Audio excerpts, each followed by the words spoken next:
Hi guys, how's it going? Happy New Year. Here we go again, 2025, the start of a new year. I hope you have started the year with a bang. Unfortunately, I've started the year with a little bit of a hiccup, but I'll get to that a little bit later in this video. I've got some rapid fire running news to share with you and some exciting travel plans that Trish and I will be embarking on in the new year.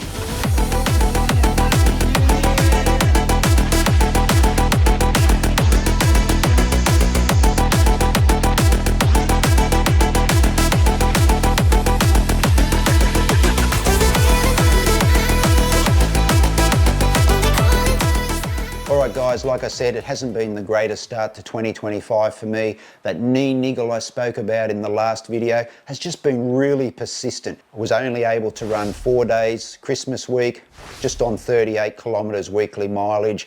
This week, only 3 days of running and less than 20 kilometres. The knee's just been a little bit angry. It's very irritated from that bone on bone in the knee joint where I don't have any cartilage. A little bit of swelling as well, so I've been trying to manage that as best as possible by keeping the mileage low, icing, getting on the foam roller, hitting the massage gun and all those sort of things. But it's just taking a little while to settle down, and I've just got to be patient over this period. I don't have any events coming up until late March. I've got a 10 kilometres in Brisbane, the Run Army, and then the following week I'm doing that half marathon in Hobart where I'm pacing the 2-hour group. There's no great rush at the moment. Just got to be really smart and let this knee settle down so that I can get back into some consistent running. Plan is that I won't run for probably the next 5 or 6 days, hoping that that little bit of swelling in the knee will disappear.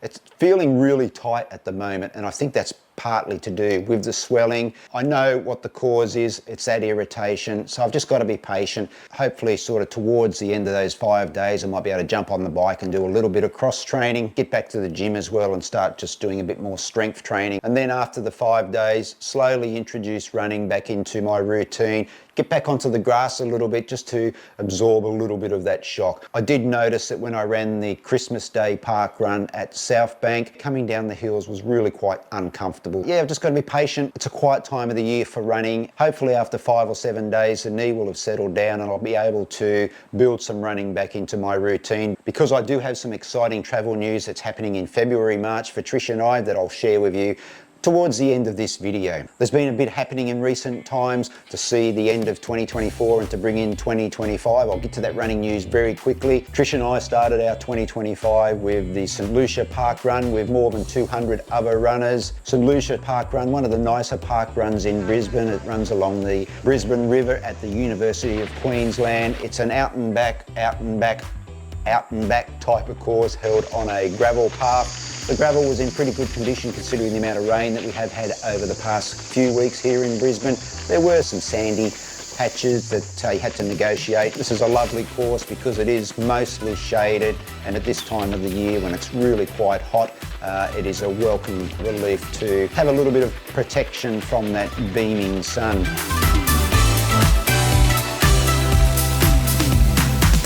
Now I didn't do any extra running for New Year's Day. Did the park run, finished within 23:32 and finished with some good pace in the low 4:30. So I was quite happy with that. The knee did pull up a little bit stiff, but there wasn't too much discomfort during the run as there was in that Christmas Day park run at South Bank.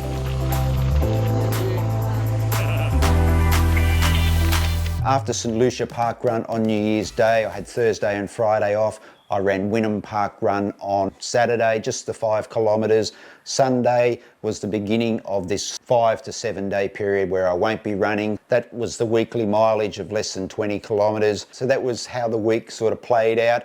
Hopefully, fingers crossed that a little bit of time off now will settle this knee down and I'll be back into consistent running really soon. All right, let's hit some rapid fire running news now. And the big talking point over the past 7 days has been Kenya's Beatrice Chebet, that world record 5 kilometres on the road that she ran in Barcelona, 13:54, first time ever for a woman under 14 minutes, took something like 18 seconds off the previous world record. Fantastic year she has had. She was the double gold medalist at the Paris Olympic Games over 5,000 and 10,000 metres. She also set a new 10,000 metre track record at Eugene in Oregon, the Steve Prefontaine Classic in May, and she's also the reigning world cross-country champion. She's had a fantastic 12-18 months. This run on New Year's Eve just capped off a memorable year for the Kenyan runner. Still on the 5 kilometre distance, and a special shout out to Don Matheson from, I think, Sydney.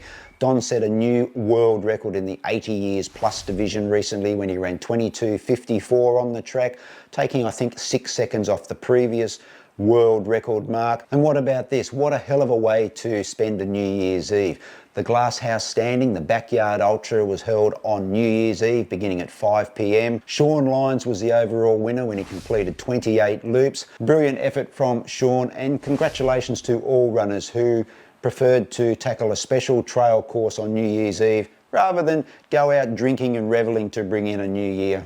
And the final item of running news in this week's vlog concerns the 2032 Brisbane Olympic Games. You know, I have been talking about the marathon course being held on the Sunshine Coast in 2032, and also a little bit of chatter about Gold Coast not giving up on hosting rights for the men's and women's marathon. Well, this popped up on the Sunshine Coast Marathon Festival Facebook page this week with a link to the Olympics.com website, where it does say that the marathon will be held on the Sunshine Coast in 2032. I'm sure we're still going to hear more on this. I'm sure Gold Coast are still going to put forward a pretty strong case to try and host those men's and women's Olympic marathons. But as it stands now, it looks like the Sunshine Coast has the inside running. And the final item to talk about in this week's vlog is the travel news. Trish and I will be traveling to Japan in February, March. We'll be spending 17 days traveling through the country.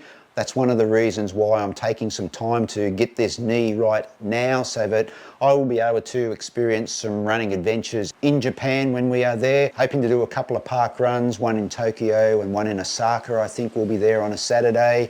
But I just really want to be able to run in as many places as possible while we are in Japan. I've got my fingers crossed that this knee will come right and that that can happen. Japan has been on our bucket list for some time. Yeah, it's coming around pretty quickly. Okay, that's a wrap on another weekly vlog. I really do appreciate it if you've made it all the way through to this point in the video.